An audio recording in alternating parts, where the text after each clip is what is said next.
주님께서 여러분과 함께 요한이 전한 거룩한 복음입니다. 그때 예수님께서 말씀하셨다. 나는 착한 목자다. 착한 목자는 양들을 위하여 자기 목숨을 내놓는다. 삭구는 목자가 아니고 양도 자기 것이 아니기 때문에 이리가 오는 것을 보면 양들을 버리고 달아난다.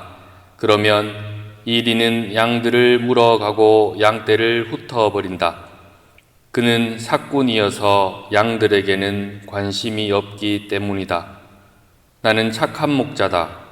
나는 내 양들을 알고 내 양들은 나를 안다. 이는 아버지께서 나를 아시고 내가 아버지를 아는 것과 같다. 나는 양들을 위하여 목숨을 내놓는다. 그러나 나에게는 이 우리 안에 들지 않는 양들도 있다. 나는 그들도 데려와야 한다. 그들도 내 목소리를 알아듣고 마침내 한 목자 아래 한 양떼가 될 것이다. 아버지께서는 내가 목숨을 내놓기 때문에 나를 사랑하신다. 그렇게 하여 나는 목숨을 다시 얻는다. 아무도 나에게서 목숨을 빼앗지 못한다. 내가 스스로 그것을 내놓는 것이다. 나는 내 목숨을 내놓을 고난도 있고 그것을 다시 얻을 고난도 있다. 이것이 내가 내 아버지에게서 받은 명령이다. 주님의 말씀입니다. 참 예수님 잘 지내셨습니까? 네, 한 주간 지나서 다시 또 만나게 되었습니다. 사람들에게는 각자만의 냄새가 납니다. 어떤 사람 가까이 가면 그 냄새가 나죠. 지금 드리는 말씀 물리적인 냄새입니다. 그 사람이 뭘 먹느냐 따라서, 그리고 어떤 곳에 있느냐 따라서, 또 어떤 사람들을 만나느냐 따라서 몸에 배인 냄새가 있습니다. 하지만 그 냄새는 자기는 잘 모르는 것 같아요. 다른 사람들은 그 냄새를 맡을 수 있을지언정 저에게도 어떤 냄새가 나죠? 납니까? 신부님 냄새 납니까? 향수 냄새 납니까? 네. 저는 양 냄새 나는 사람이 되고 싶습니다. 양 냄새.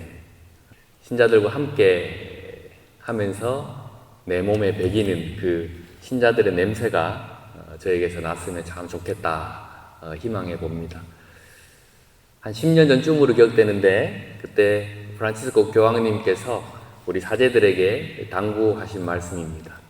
양냄새 나는 사제가 되십시오 하고, 그래서 그 말씀을 듣고 사제로서 그때는 신출내기 사제였는데 항상 내가 사목하는 임지에서 그들과 함께 지내면서 그들의 냄새가 내 몸에서 내 삶에서 나면 좋겠다 하는 다짐으로 살아왔습니다. 우리 몬트레에서도 마찬가지입니다. 우리 신자들하고 함께 웃고 함께 울고 또 여러분들의 삶 속으로 들어가서 함께 뒹굴려고 노력했습니다. 저에게서 우리 신자들의 냄새, 양들의 냄새가 났으면 좋겠다 하는 그런 희망으로 살아왔는데 모릅니다. 저는 그 냄새가 나는지. 우리 신자분들이 알겠죠? 자기 냄새는 자기가 못 맡기 때문입니다. 여기를 떠날 때까지 저에게서 그 양 냄새가 났으면 참 좋겠다 싶습니다. 오늘 예수님께서는 당신을 목자로 비유하십니다. 그리고 양들을 위해서 당신의 목숨을 내어놓는다 그렇게 말씀하십니다. 그리고 그 목숨을 내어놓기 때문에 하나님께서는 예수 당신을 사랑해 주신다라고 말씀하십니다. 그리고 당신은 착한 목자이기 때문에 그 양들은 착한 목자인 예수님을 안다고 얘기했습니다. 그래서 졸졸졸 따라다니겠죠. 그리고 그 양들은 목자인 예수님의 목소리를 알아듣는다 이렇게 말씀하십니다. 우리 각자에게는 냄새가 있는데 엄마로서의 냄새, 아빠로서의 냄새, 또 남편으로서의 냄새, 또 아내로서의 냄새가 있겠죠. 하지만 오늘은 신자로서의 냄새를 한번 묵상해 보고자 합니다. 세상을 하루하루 살아가면서 고됩니다. 직장이 있으신 분은 직장 생활 하신다고 고되고, 또 엄마로서, 아빠로서, 또 남편으로서, 또 자녀로서, 또 하루하루 그렇게 고된 하루를 살아가는 우리들입니다. 하지만 우리는 세상 사람들과 조금은 다른 모습으로 살아갑니다. 그것은 바로 신자, 가톨릭 신자라는 삶의 모습입니다. 그 신자로 살면서 나는 내 몸에서, 내 삶에서 그 신자라는 냄새가 나는가? 아니면 세상 사는 사람들과 똑같은 냄새가 나는가?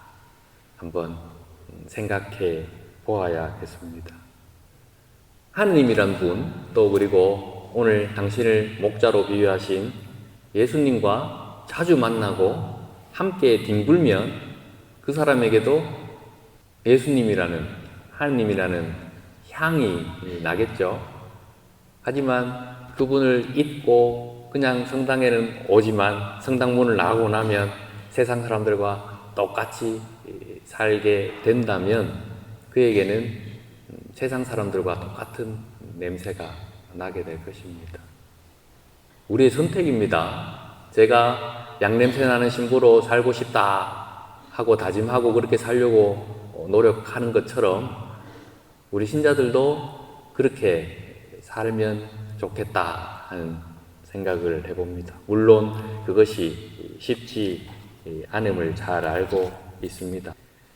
끊임없이 죄 속에 시달리는 우리들입니다.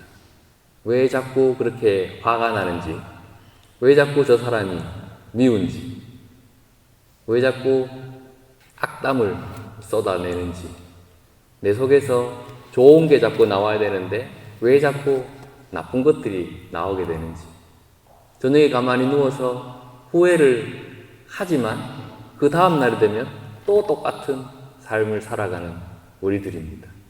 그건 우리 신자들 뿐만 아니라 저 역시도 마찬가지입니다. 다짐을 하고 다짐을 해도 잘 안 됩니다. 그러다 보면 어느새 우리는 실망하게 됩니다. 아이고, 내가 아무리 노력해도 바뀌지 않는구나.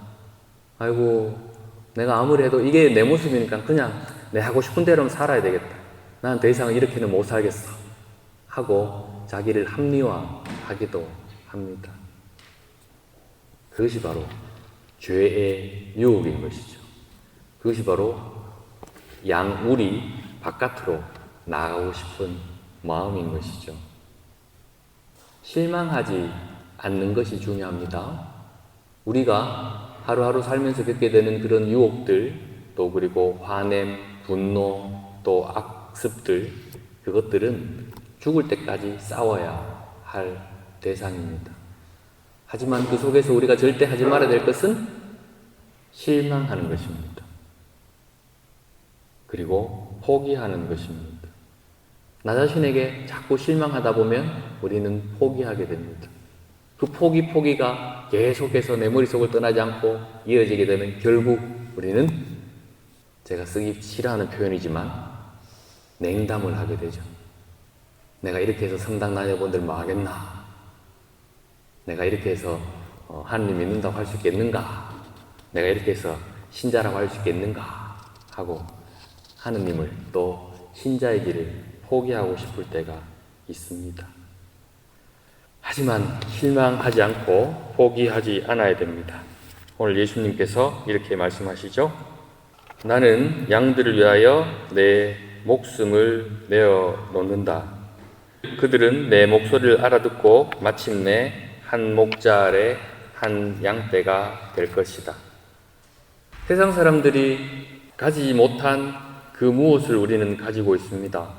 그것은 바로 신앙이라는 것입니다. 세상 사람들은 어려움이 있을 때 쉽게 포기하지만 우리는 쉽게 포기하면 안 됩니다. 그래서는 안 됩니다. 왜냐하면 하느님이라는 분이 계시기 때문에, 하느님이라는 분이 우리를 끝까지 사랑해 주시고 끝까지 지켜주신다 약속하셨기 때문입니다. 그런 나이인데 내가 무슨 권한으로 나 자신에게 실망하고 나 자신을 포기합니까? 우리는 생각보다 그렇게 강하지 않습니다. 쉽게 분노하고 쉽게 미워합니다. 그리고 쉽게 예전의 삶으로 돌아갑니다. 그럼에도 불구하고 다시 일어서야 됩니다. 왜냐하면 우리는 신자들이고 하느님께서 우리를 지켜주기 때문입니다. 우리는 이미 하느님의 사람이고 앞으로도 그러할 것이기 때문입니다. 신자의 향기가 나는 사람, 또 하느님의 냄새가 나는 사람으로 살아보길 다짐하고 다시 시작합시다. 실망하지 않는 것, 포기하지 않는 것, 그것이 제일 중요합니다.